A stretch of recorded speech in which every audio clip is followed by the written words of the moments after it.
Hi, my name is Mason McPhee, and this is my presentation of my extended executive summary. Goal number one for Amazon should be to restore the public image. For the majority of its existence, Amazon has been scandal free. However, in the past year or so, essentially in line with the timeline of COVID 19, Amazon has come under fire for multiple incidents. The first incident that will be addressed is its most recent.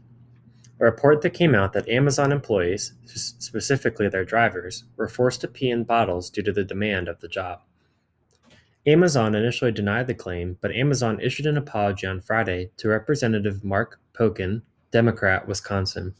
The statement read as follows: We know that drivers can and do have trouble finding restrooms because of traffic or sometimes long routes, and this has especially been the case during COVID when many public restrooms have been closed.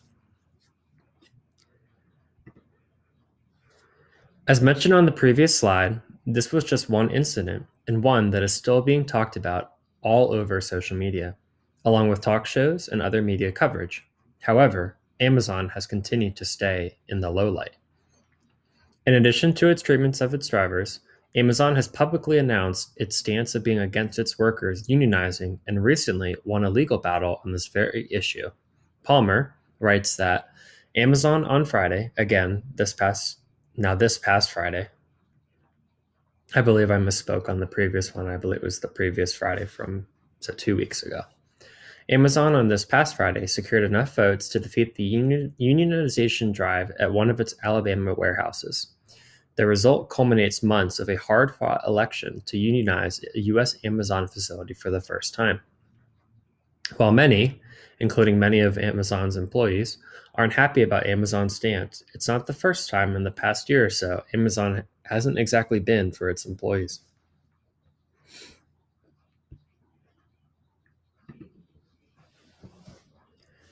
Towards the beginning of COVID 19, Amazon made it clear that it still expected its workers to show up at full capacity despite, at the time, not much public information, or really any information at all, was known about COVID 19. Amazon's workers, shareholders, and consumers alike all voiced their displeasure. As evidenced by the previous example, this isn't exactly a new issue for Amazon.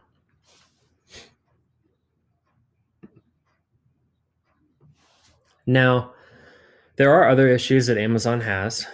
It's not without its faults, just like any other company, and this is not meant to put them in a bad light or bash them. However, some of the main issues still plaguing the company are a lack of physical presence, especially compared to its two biggest competitors, which are Walmart and eBay, along with the need for a tweak in organizational structure, even in the wake of Jeff Bezos stepping down, issues in customer service, etc. Now, I just wanted to touch on Jeff Bezos stepping down. I know that he's still with the company and that he's still serving an advisory role, but even with him stepping down and not being as hands-on, it still created not much of a difference. And so Amazon still has work to do in that department. So the main question that remains is Amazon trying to just do enough or do good?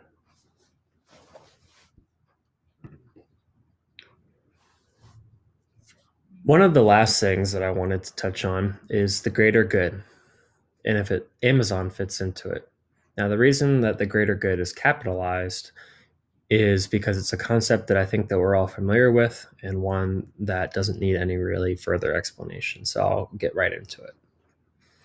Cantor and Streitfeld write that employees are to exhibit ownership or mastery of every element of their businesses and dive deep, or find the underlying ideas that can fix problems or identify new services before shoppers even ask for them. The quote to the left is only a snippet into the concerning anecdotes from current and previous Amazon employees, which brings us to the main point. Amazon needs to embody Christ. Up until this point in its existence, Amazon has shown no indications, explicit or otherwise, that it is a faith-based or Christian company, nor does it necessarily need to be. However, what Amazon does need to do is shift its focus on the business and spend more time and resources with the people of this company.